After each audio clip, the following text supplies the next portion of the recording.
Спікер Палати представників Джонсон заявив, що законопроект про допомогу для України винесуть на голосування вже 20 квітня. До речі, спікера Джонсона закликали подати у відставку через питання грошей для України, пише видання The Wall Street Journal.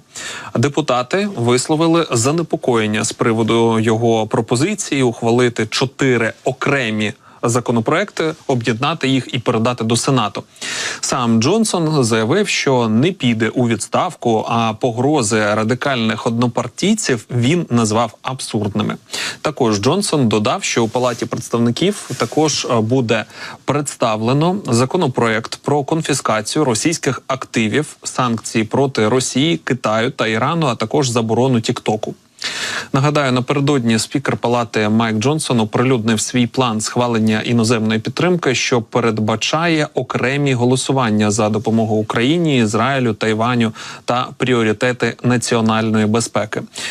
Лідер демократичної більшості в Сенаті США Чак Шумер заявив, що розгляне пропозицію спікера Палати представників Майка Джонсона щодо допомоги Україні та іншим американським союзникам окремими законопроектами. Маємо ось такі новини станом на цю мить. Вони дійсно змінюються, і аналітики в своїх прогнозах кажуть різне. Всі ці прогнози, вони зводяться до одного: чи воно все ж таки буде, чи воно все ж таки не буде, ця допомога. І питання, коли, у нас з вами залишається достатньо актуальним. І аби все ж таки зрозуміти, що саме відбувається, будемо долучати експерта. Це Микола Давидюк, політолог, вже з нами на зв'язку. Пане Миколо, бажаю здоров'я. Доброго дня, вітаю. Хотів би з вами поговорити про допомогу. От які станом на зараз останні новини і що ми маємо, які перспективи? Канада дала 1,1 мільярда, і це вже непоганий початок для розмови. Канада наша дружня, класна країна, і вони проголосували в законодавчому органі, і скоро ці гроші полетять в Україну. Це перше. Друге, Джонсон. Найбільше питання, бачите, перший рік війни був красивий Джонсон, зараз такий дуже мінливий, незрозумілий Джонсон. Це різні Джонсони по поведінці як люди. І з тієї інформації, що ось зараз нотифікейшени західних ЗМІ присилають, то начебто на суботу наставлять. В п'ятницю не встигнуть, не все там дорозглядали, відтягують на суботу. Субота – прекрасний день, чому ні?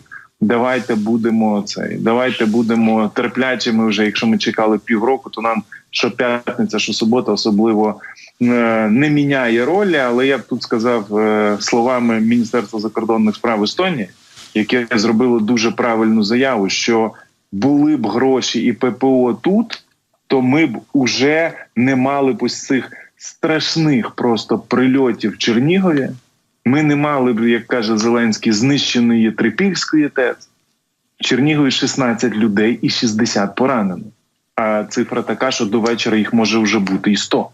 Розумієте? Тому зараз в даному випадку ми повинні розуміти одну важливу річ. Чим швидше будуть ППО і гроші, зараз, до речі, Німеччина почала для нас ППО шукати, тим більшій безпеці ми будемо, тим більше у нас буде шансів та можливостей пошвидше випхати Росію з нашої території.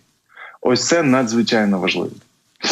І якщо ми зараз, скажімо так, спустимо тиск, спростимо цей тиск, можемо випустити вже рішення, яке практично готове. Тому і Трамп дав добро, і Байден наче не проти, і бачимо, що страшні речі йдуть по Ізраїлю. Джонсон трошки хитрить, насправді в Джонсона зараз сильніше бажання зберегтися на посаді, ніж, наприклад, дати гроші, але він розуміє, що не дати гроші він не може. Він і Зеленському вже дзвонив, там трошки діалог не вийшов. Але зараз ми розуміємо одну найважливішу річ, що гроші одною ногою вже тут. Просто треба дотиснути фінал. Політична драма, яку вони підняли, вона досягла свого піку. Зараз треба все довести до кінця. Ось це те, що ми зараз повинні зробити. Гроші, повірте, будуть, але просто питання часу. Для нас важливо, чим раніше, тим більше наших життів, українців прекрасних, ми зможемо зберегти.